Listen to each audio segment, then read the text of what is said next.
You sounded great. Yeah, right. What? You're telling me you weren't feeling it? You were in it. We don't need to put them all out. I know, but we just need to film.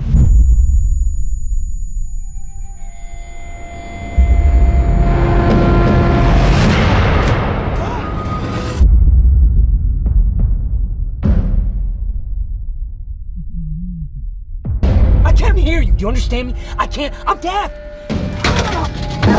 I'm deaf.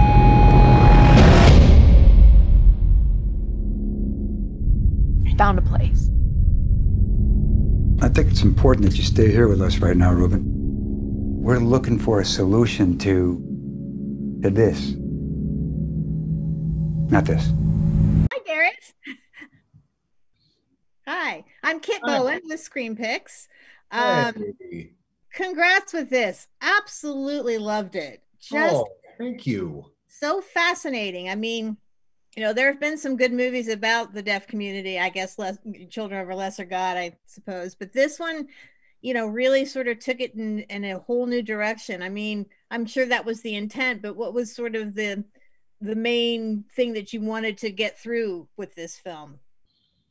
Well, you know, I mean, in general, in filmmaking, you know, sometimes with movies, a lot of people approach movies about like recreating truth and stripping away all truth and then rebuilding truth and pretending, essentially. And I kind of come from the opposite perspective. And maybe it's my background in documentary, but I have no interest in that at all. In fact, I only have interest in things that feel authentic. And so sometimes in the case of like Riz and his performance, that's about building that sense of authenticity. That's about nurturing that and earning it and building it.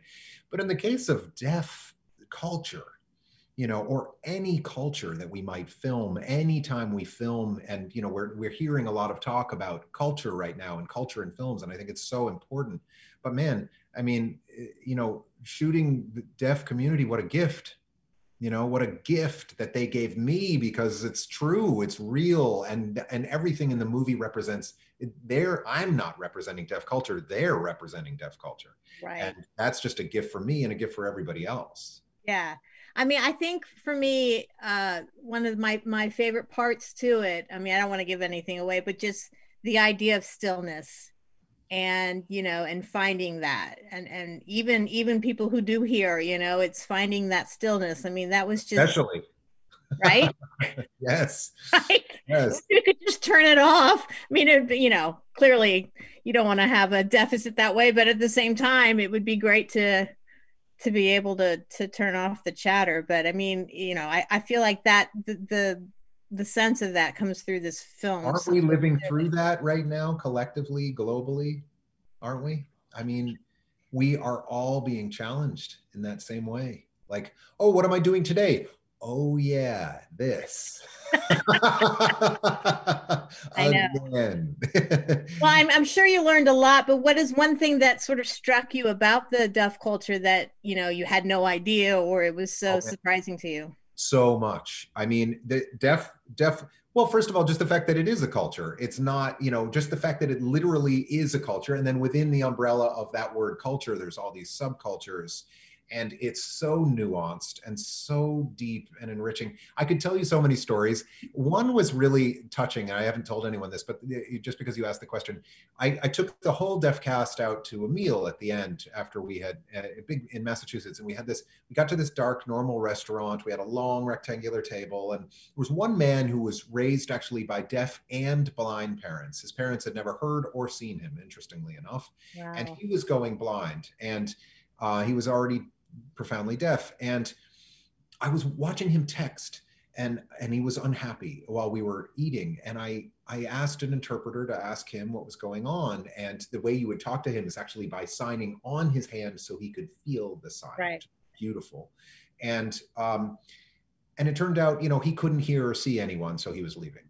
And so I went to the restaurant and I said, hey, do you guys have another room that's brightly lit and we can set up a big, huge thing so everybody could see each other?